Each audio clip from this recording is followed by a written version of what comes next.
एक ओंकार सतनाम करता पुरख निरभਉ निर्वैर अकाल मूर्त जुनी सैभं गुर प्रसाद जपा सचगा सच है भी सच नानक होसी भी सच एक अद्वितीय गुरु नानक देवा ओंकार गुरु अंगद पेवा सतनाम गुरु अमर प्यारे करता रामदास गुरुवारे पुरख श्री अर्जुन सुखदानी निरभਉ हर गोबिंद गुरु खानी निर्वैर गुरु है श्री हर राय काल मूर्त हर कृष्ण त्याय अर्जुनी तेग बहादुर राय सैभं गुर दसमें सहाय गुर प्रसाद ग्रंथ गुर ज्ञाना वाहि गुरु बंदल भगवान गुरु ग्रंथ कल जुग पयो श्री गुरु रूप महान 10 पातशाहों यह रूप है गुरु ग्रंथ जी जान पूर्ण देखियो आत्मा द्वैत सर्वनवार पै शांत से ते पद नमोहार कहाँ बुद्ध प्राप्त क्षमारी बन सके महिमा जो तुम्हारी हम न सकता से तुम्हारी आप ले हो तुम कथा सदारी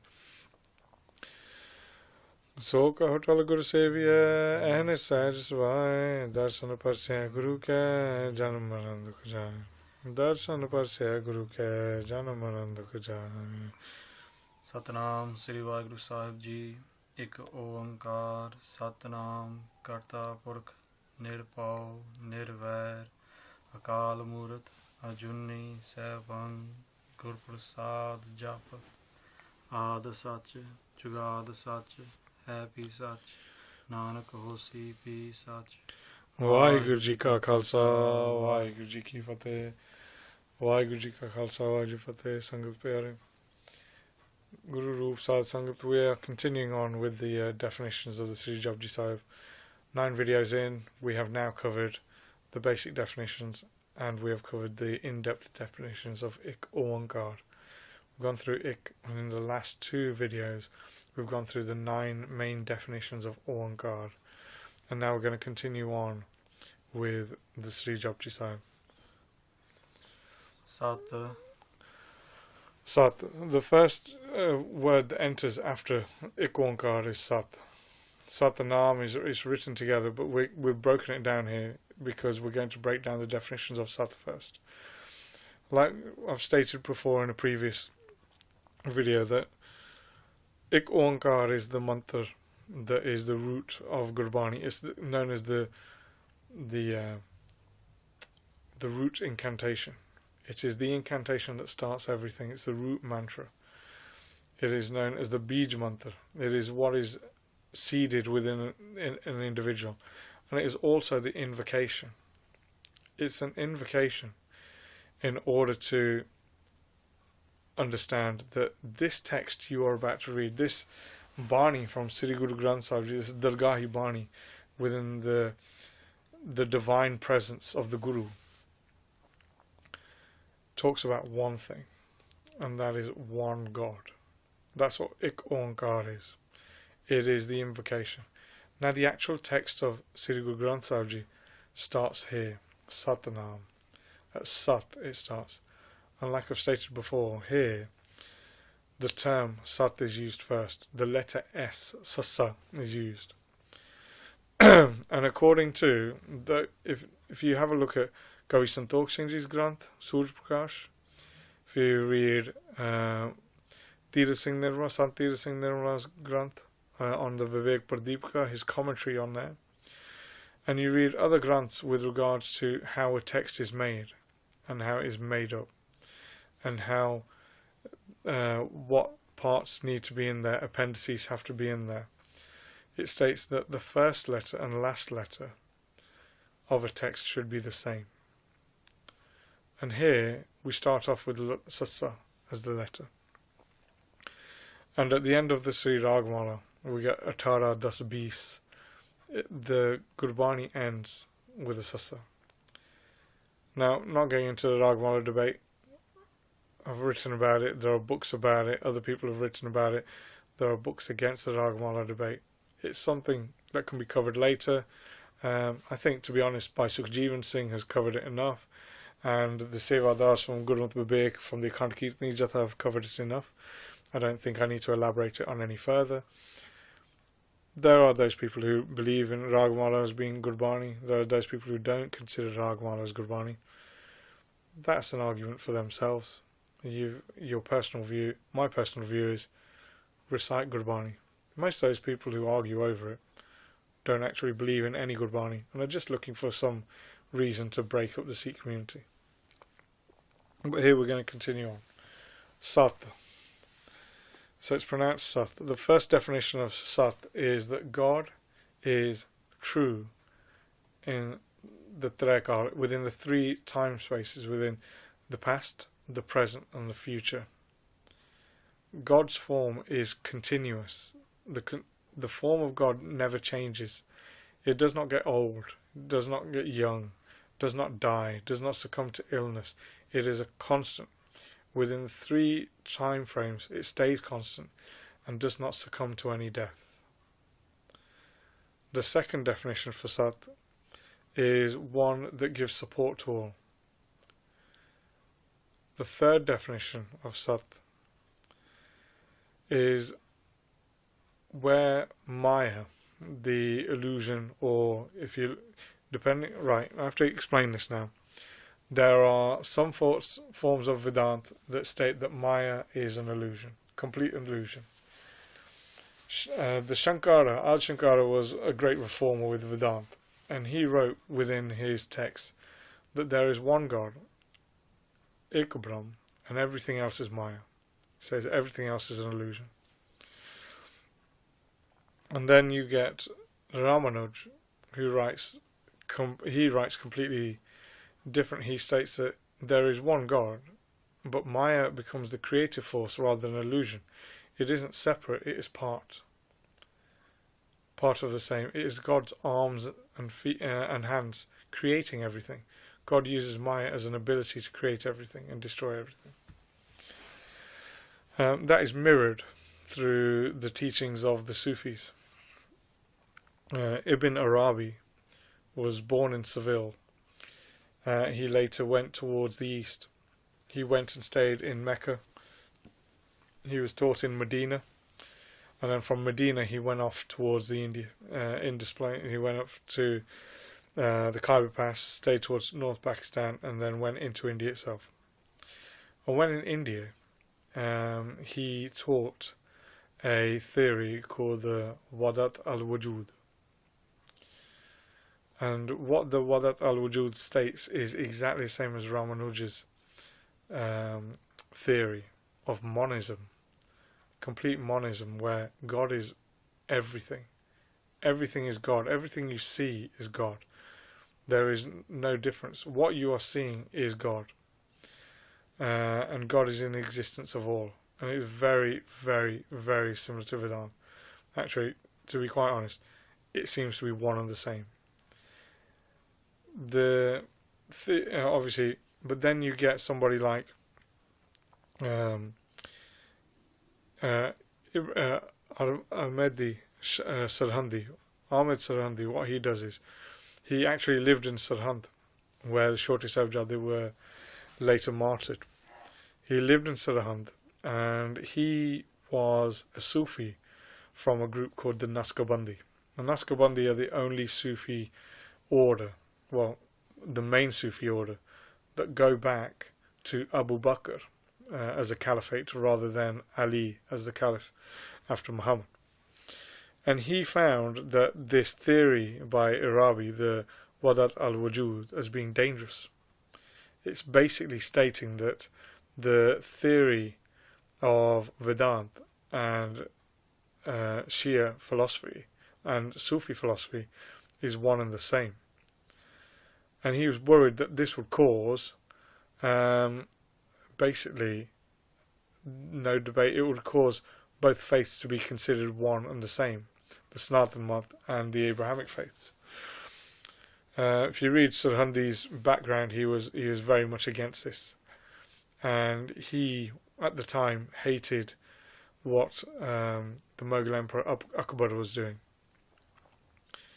and he stated at the time that he was not happy with what he was doing, where he was having interfaith dialogue, interfaith community meetings. He was paying reverence to other pilgrim faiths within India and not just to Islam. Obviously, Akbar later started his own faith where he was seen as a godhead, and he wasn't happy about any of this. Sarhandi later on, when Sri Guru Arjan Dev Ji was martyred at the hands of Chandu and through Jahangir, he writes a letter to Jahangir and states that I'm happy. He basically praises him and states that I'm happy with what you're doing. You're righting the wrongs of your father.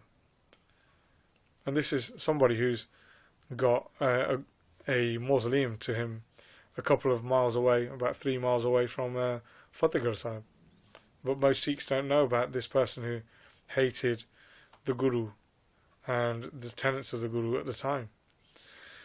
So what he did was, instead of the Wadat al-Wujud, he created his own theory, which was called the Wadat al-Shahad. And what he states that there is just one God, but the existence of the universe is like the shadow of God. It's not actually, God is not actually within this creation, and God is separate. And it's like an individual and their shadow are not one and the same, but it is caused by the individual, the shadow is. And existence and the world is the causal of the shadow of God. And I just wanted to bring that in because Maya is seen as two different things here by both faiths. It is seen as either an illusion, and it is completely bad, and we should stay away from Maya, like Ahmad Sarandi or Shankara says. Or you look at Ramanuj, or you look at Ibn Arabi, and both of them state that Maya is actually the essence of God, it's part of God, and it's the creative force, and we should adopt Maya and take it into our lives and see everything as part of being God. You know, Gurbani says, "Tu sabani thai jithe ho jai." You know, it states that you are everywhere. You know, sab mein jyot jyot hai soi tis de chanan sab mein chanan hoy. That the illumination is everywhere. You know, Sahib Katha Ram bole Ram bole Ram barako bole re. Again, Gurbani states that everywhere, within every place, there is the essence of God. God is there. So the reason I touched on that is because the third definition of Sat here is that Maya is seen as insentient. It has no ability, while God is conscious. Vaheguru is conscious. So through the conscious God, the Maya, which is insentient, creates Rajotamo Sato, and these virtues are adopted within creation. And then the last definition of Sat is the definition that God is the supreme truth. He is the form of truth, and that form of truth is within everybody. As I said, Sahib Katha Ram bole. It's everywhere. You know, in Kirtan Swala states again, Gurbani states it again and again and again, that the true form is within everybody. And those are the definitions of Sat. Naam. Naam, again, like I said, we've split up Sat and Naam. There are definitions for Sat and Naam together, but here we're just going through the definitions of Naam. We'll quickly run through the definitions of Naam. Naam, the first definition is that God is well known. God is prasid. It's the main definition that's given within the basic definitions. God is well known. He's well known by every faith. Even those people who don't have a faith understand the term God. Even atheists understand the term God, even though they debate that there is no God. And, you know, every religious text, every individual, everybody knows about this well-known God. God is not hidden from anybody. The second definition is Naam. And what we do here is we separate the term Naam. So we've got the Nanna and the Kanna. So if we're to do a transliteration, the N-A, Na. Na means to not have. M, to not have attachment. God is the creative force, the creative being that has attachment to nothing. And the way they describe this is that there's only two individuals that have no attachment. If you look at a young child will play where they create something, such as a child with some building blocks. They will create a creation, and then they'll break it and happily break it down, and they'll laugh. because they have no attachment to it. God is the same. He creates the universe, creates everything, and then destroys it. And he has no attachment to it because the essence is that it is all him. Everything is all him. So why cry when there is no death, when there is no birth? So God is without attachment. That is the definition of Naam there. A third definition is Na'am. So you leave the Nanna on its own, use the Kanna, Mama and the Onkar together. Na, which is the N, and Am together. Na'am. God is somebody who does not ever gain illnesses, get ill. He does not suffer in any way. Na'am. He is exempt from any illnesses. Like I said, God does not suffer any aging. He does not suffer any vulnerability. He does not ever get a cold, does not ever do this. So when you get the deities within the faiths getting ill and things like that shows an element of separation between the Nirgun form of Brahm and the Sargun form of Brahm. But God in the Nirgun form does not change. He's never changing. So Naam, he does not Naam. He does not ever get ill. Gurbani says Roga rahet mera Satguru Jogi. So God is without any illnesses. So we've gone through 3 there. I've missed one out again. Naam. Again, God is. There is no other. He is the only one. He's unique. The 5th one is Naam. Here is the one who gives enlightenment. It's the one who grants enlightenment. It's the one who gives illumination to people. So what happens is, in order to understand this one, you need the whole term Satnam. So Sat is to give illumination, to give knowledge, and Nam is the person who gains the knowledge. So God is the one who gives knowledge to the individual for them to grasp. And the person who understands the name of God, the form of God, and that God is true, that individual is the one who has gained that knowledge. So Satnam. So those are the definitions of Naam. And next we're going to go on. Karta. Karta. Karta has a number of basic definitions. The basic definition that we've given before is that God is the creator. He is the creator of all. He is the creator of everything. Anything that cannot be understood, the 8.4 million lives according to Gurbani and according to the Sanatana Mata that have been created, are all in accordance to him. And he is the sole creator of everything. Through his use of Maya, he is the controller of Maya. He uses Maya. Through Maya, he creates the 3 deities. Through the 3 deities, he creates Brahma. And it's through Brahma that creation is made, but it's still God doing everything. Brahma is like a tiny little finger of God that creates everything, and that's how you got to accept it. Brahma is not something that's greater than God. He's not level to God. He's not the equivalent to God. He's a tiny speck that God uses in order to create everything. That's the first definition. Karta. The second definition of Karta is Karta. And what it is here is, if you separate the 2 words, God is the one who does something. With his hands, he is the one who has the ability to do something. Tar is to hold everything on a string. He's the one who gives the commands on a string for what is taking place. Another definition for Kartar is God holds your life within his hands. He holds a string of your life within his hands, and he is the one that can actually can then destroy you, and he separates your lives.